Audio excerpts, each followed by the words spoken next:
Hello everyone and welcome to the channel. And in this video we're taking a look at this, the SsangYong Tivoli. Now this particular SsangYong Tivoli we got here today is the top of the range 1.6 E-XGI Ultimate. The Tivoli has been with us since 2015 and it has been produced under the watchful eye of Mahindra of India, and it is that same Mahindra that raced in Formula E. And Mahindra actually bought into the SsangYong brand back in 2011. Now SsangYong was actually a really good purchase for Mahindra, because when the Tivoli was launched back in 2015, it produced the first net profits for SsangYong in 9 years. 9 years! That's amazing. You may be sat at home thinking, hey, Tivoli sounds rather European. And you'd be right, because the SsangYong Tivoli has been named after the town of Tivoli, located about 20 miles north of Rome. Not only does this then give the South Korean car a little bit of a European flair to it, but what it does give it, the name Tivoli, if you reverse the name Tivoli, it says, I love it. It's very clever, isn't it? Let's have a look underneath the bonnet and see a little bit more of that engine. So to open the bonnet on a Tivoli, what you have to do is open the driver's door. Just pulls open like that. Have a look down here. Little catch, easy peasy. Shut door. Then underneath here somewhere, he says, there it is. That lifts up and you've got that little bar there which just props in somewhere there, but I can't do that one-handed. As previously mentioned then, this is the E-XGI 1.6 litre engine Ultimate. What this engine does is produces 130 brake horsepower, which is quite frankly a useful amount. But the SsangYong Tivoli came with 3 petrol engines and 1 diesel. The petrols, obviously the 1.6 130 horsepower. You've also got the 1.5, which was 161 horsepower, mighty horsepower I'll add, and you had a 1.2 turbo which would have produced 130 as well. The diesel, that was a 1.6, much like this, but obviously diesel, and it produced 115 horsepower, but obviously being a diesel it would produce a little bit more torque, which would be better for towing. For all these engines you had a choice of automatic or manual gearboxes, and they were both 6 speeds. Let's have a look at how easily accessible things are in here, and from first glance, yeah, it's pretty accessible. You've obviously got your airbox just underneath here. You'll have obviously spark plugs located around somewhere in there. Got your little dipstick just here, easily accessible. Oil little filter, easily accessible again. Belts, coolant, battery. It's just everything where, you know, you need it to be. Obviously got your oil filler cap and your washers just there. It's all rather useful and to hand. Certainly a lot better than my Panda in terms of under bonnet space. Let's go and have a look at the interior, shall we?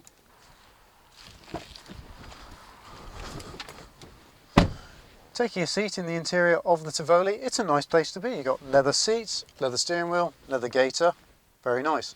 But not only that, you're surrounded by a series of buttons. You've got all your electric windows just down here on the driver's door. You've also got your mirrors adjustment, obviously. Just along here, you've got your headlight adjustment.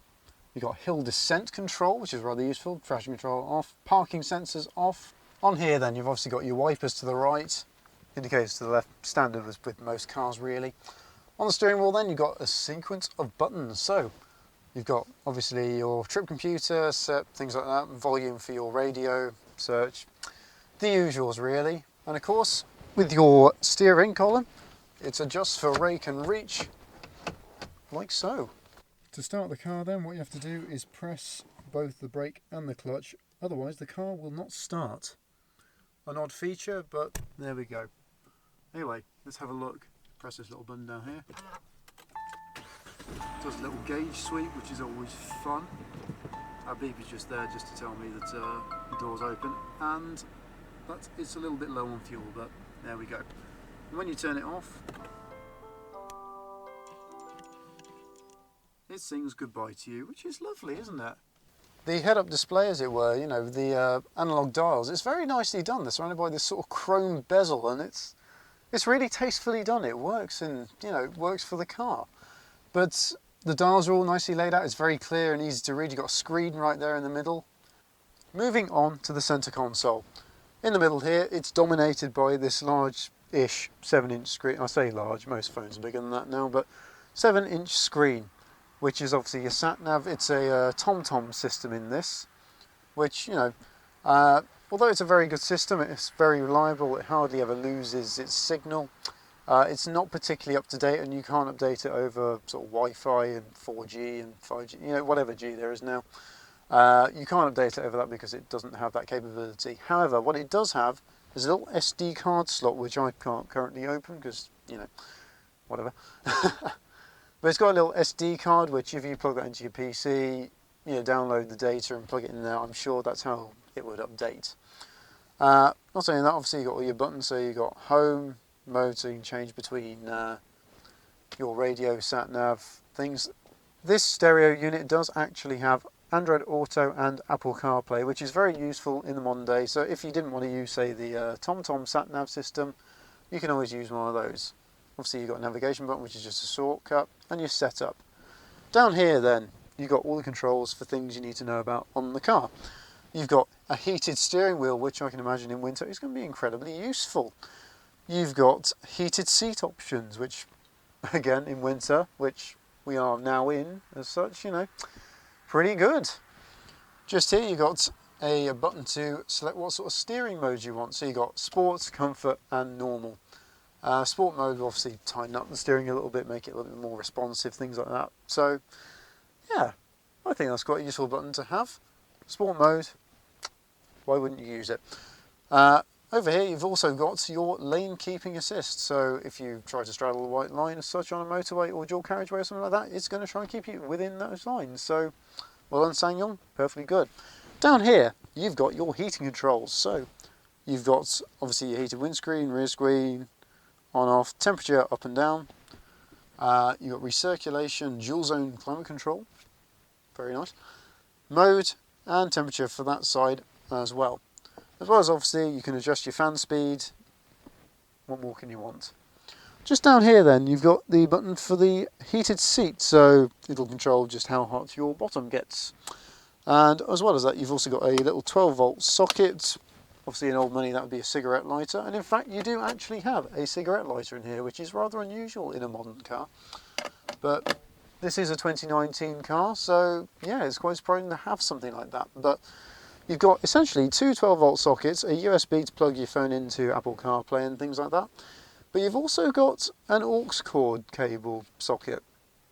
Very unusual. Anyway, down here you've got the infamous little slot, which for some reason no one can explain why it exists, because as far as I can see it doesn't really hold anything unless, you know, if you put a phone in it or something like that. I suppose it holds a phone, but it's probably going to just slide off and possibly fall out when you go around the corner, which is not exactly great. So I don't know. Mr. Lloyd, who does own this car, of the Lloyd Vehicle Consulting YouTube channel, he reckons, at least reckoned in his review of this car, that it was for a little pistol for spy work. I'm not so sure, but given that nobody is exactly 100% sure of what it's for, it may well be for a pistol for spy missions. Anyway, the glove box. Just in the glove box, it's nice and big, loads of room, got a little pocket as well so you can keep things like your locking wheel nuts in there. So yeah. Door pockets, just whilst we're on that, we've got door pockets down here, they've got a little bottle holder. It's perfect. You've also got some just here. And underneath this, you've got a large storage space. So you've actually got space in here for a first generation iPad, which I don't know why you'd have a first generation iPad in a, you know, a 2019 car, but for those who do, there you go. You've got space for a first gen iPad and, you know, a variety of other things. Perfect. Just up here, you've got room for your sunglasses. And obviously you've got your lights, sun visors. The standard deal. Let's go and have a look in the back of the car. So in the back of the car you have got lots of room, and of course surrounded by all this leather. But the seats, yeah, they're comfortable. Headroom, you got a lot of it. I'm about 6'1". Leg room and knee room, yeah, plenty of it. I mean, this seat's in Joseph's driving position, but he's about the same sort of height as me, so really be using the same sort of height of seat. But I got loads of room back here, and of course you've got another bottle holder space, you've got door pocket. The handle's nice and firm, easy to grip, you know, little door handle here. But the one thing that's really odd in the back here, which I've never seen in any other car to date, is the lack of map pockets. And instead they're being replaced with these like little bungee cords, which I can't understand why SsangYong will have done this, but definitely interesting. It's definitely gives the car something unique. Anyway, in here you've just got a little sort of ski hatch, which unfortunately doesn't go through to the boot, but what you do get, if you've got, you know, two very important people in the back of the car, you can have your drinks in the back just there. The headrests, you know, nice and comfortable, soft, squishy, useful. You've also got a light just above you here to press, so you can never, you can never be sort of without light in the back. Let's have a look at the boot of the car. Right, so to open the boot then, you've got a little button just under here. Slides up like that. Lovely jubbly. So, in the boot then, you just pull this back, it retracts, much like a little roller blind. In the boot, you've actually got quite a lot of space in here. Underneath here as well, you've also got a space saver spare wheel, which of course means that, you know, if you get a puncture, you can change to another tyre, even if it's just for 50 miles an hour to get you home. Easy. In the back here, you've also got a little 12-volt socket, which means if, say, you go away on holiday somewhere, you can put a mini fridge or a compressor or something, you know, something of use, just like that. You can put it in, power whatever devices you want to power. In the back here as well, if you want to create more practicality, you can split fold the rear seats 60-40, which of course, yeah, if you want to have 4 people in the car, you can just shove this one down, or 3 people, shove this one down, easy peasy. I will say with these cars, they do usually come with a false floor, but for whatever reason, this one doesn't. So if you know, get a SsangYong Tivoli, which does have a false floor, you can lift it up and it'll fit into the little slots just down here on the side, and you can have a completely flat load bay.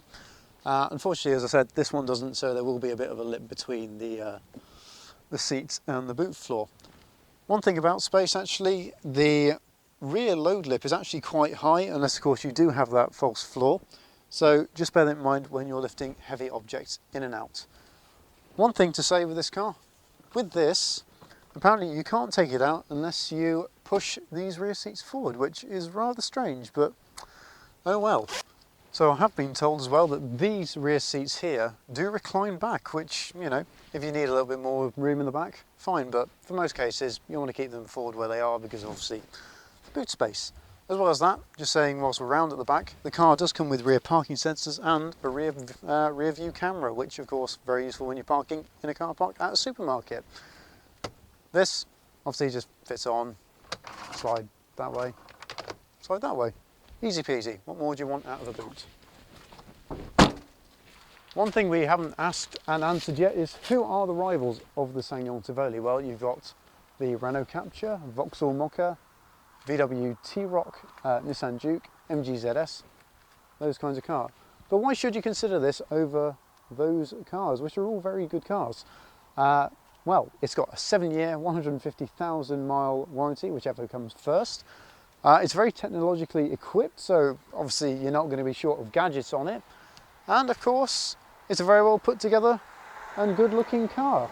Also, it's not that expensive. I mean, you know, if you look on places like Auto Trader, because this car is not available brand new as such anymore, although you can still get a couple of new old stock, as it were, on the shelves at your local SsangYong dealer. So yeah, I think it's a very good little car. Anyway, if you have enjoyed this video, guys, please consider leaving a like.